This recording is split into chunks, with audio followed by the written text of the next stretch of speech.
I just discovered I'm not real. Or, to be exact, I only exist in my best friend's imagination. Sounds strange, doesn't it? Until yesterday, I always thought of myself as a completely normal human being. The first memory I have involves my best friend Harlow. I woke up feeling dazed and confused and saw this pretty girl smiling down at me. She told me that I'd be safe now and that her parents were going to look after me. Strangely, I couldn't remember anything before that day, and no one told me what had happened. I could only guess that I'd probably been abandoned or something, and that Harlow and her parents were my saviors. So, from then on, I lived with Harlow's family, who showed me kindness and love. When I first got out of the hospital, I couldn't do anything by myself. From personal things like brushing my teeth and washing my face, to chores such as doing laundry and dumping the trash.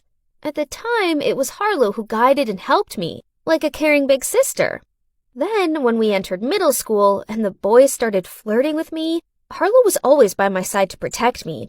She told me how they would never like a plain, boring girl like me, and that they were only doing this to get close to her, as she was very beautiful.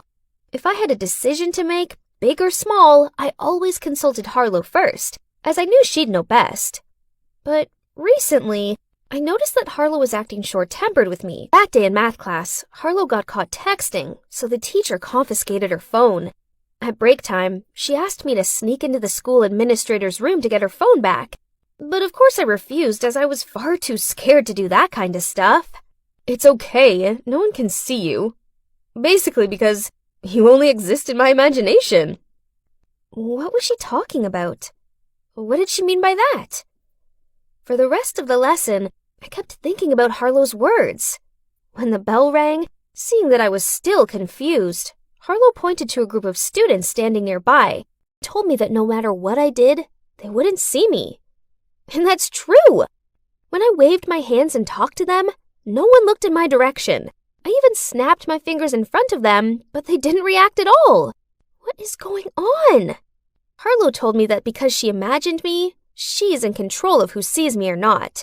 Then she told me that if I still didn't believe it, I should go to the school administrator's room to get her phone. Then I'd see that she was telling the truth. The superintendent was standing right across the hallway, but Harlow assured me I'd be invisible to her. My heart was thudding like crazy, but I tried to shake back my nerves and continued to get her phone undetected. Whoa! The superintendent didn't see me at all!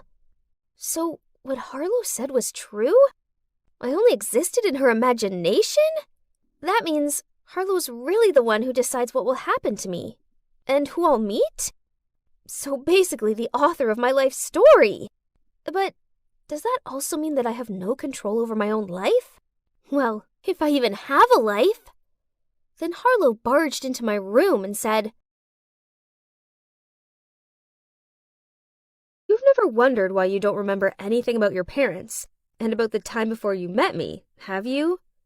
It was 'cause I lost my memory after the accident. There was no accident, Viola. You have no previous memories because that was when I created you, as I wanted a friend to play with. I kept this truth a secret because I love you, and you always listened to me. But you've been so headstrong lately. After Harlow left, I found myself feeling so down. It turned out my whole life had never belonged to me. No wonder I was so plain and ordinary. All I am is a side character in Harlow's story. After a horrible sleepless night, I didn't even feel like going to the film set anymore. And it's already late anyway. I was laying in bed, spacing out, when Hank phoned me asking where I was. I only exist in Harlow's imagination, so there's no point filming. Huh? What nonsense are you going on about? Stop joking, Viola. We're short on time over here. Seeing that I didn't even bother to reply to him, but just let out a long sigh, he continued. All right then, if that's the case, then you should at least make it count. Would you like to imagine yourself as just a boring nobody? Or a brilliant actress?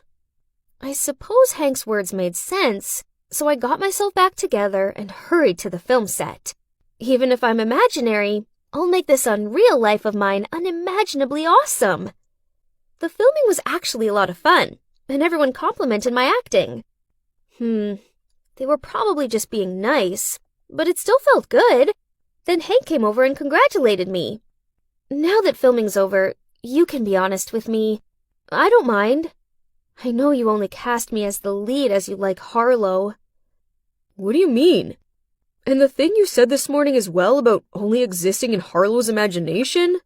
I ended up blurting out everything to him, and you know what he did? He laughed. But when he saw that I was struggling to fight back my tears, he took my hand. Viola, listen to me. Harlow's tricking you. The only thing not real in all of this are her words, not you. No way. Harlow's my best friend. She would never do such a thing.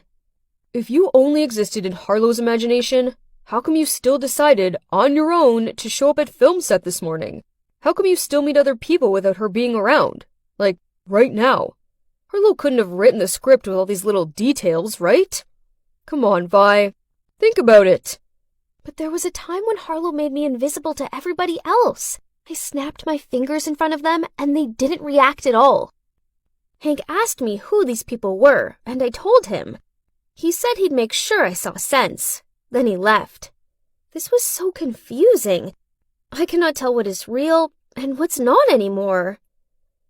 The next day at school, when I was sorting my locker out, Hank dragged a reluctant-looking boy over to me. I recognized him. He was part of the group who didn't see me. Go on. Tell her everything. The boy told me how Harlow had bribed them to trick me. He also said that they distracted the superintendent so I could sneak into her office without being caught. What? I didn't understand why Harlow would do this to me.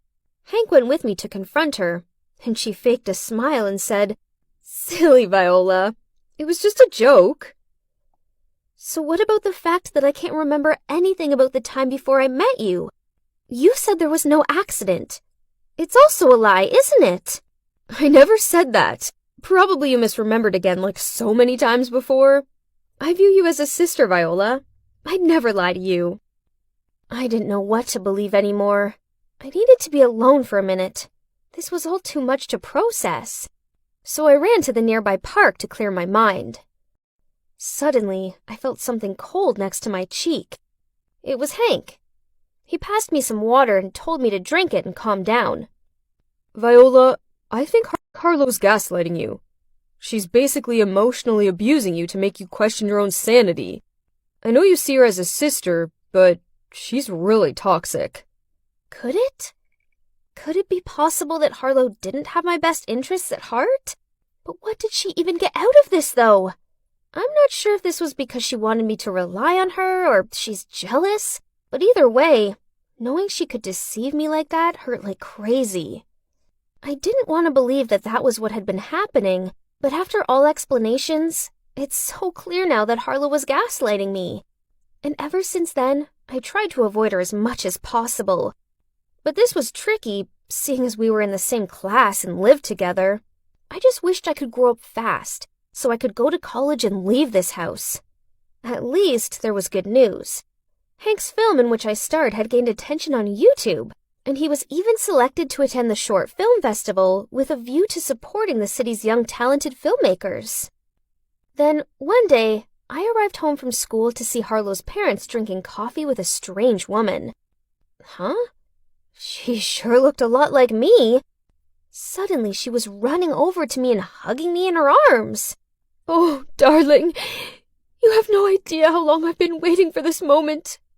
Following a whole lot of confusion, shocking revelations, and emotions, I finally found out the actual truth. It turned out that when I was 7 years old, Mom took me on a yacht trip. Only there was a terrible accident, so we took the lifeboat to shore.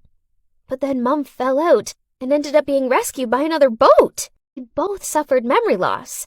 In fact, Mom only remembered who I was when she saw the short film I starred in on YouTube. And then she tracked me down here. After that, I returned to live with my real mom. And guess what? I now realize just how awesome I am. I'm grateful to Harlow's parents for looking after me, but I still haven't forgiven Harlow yet.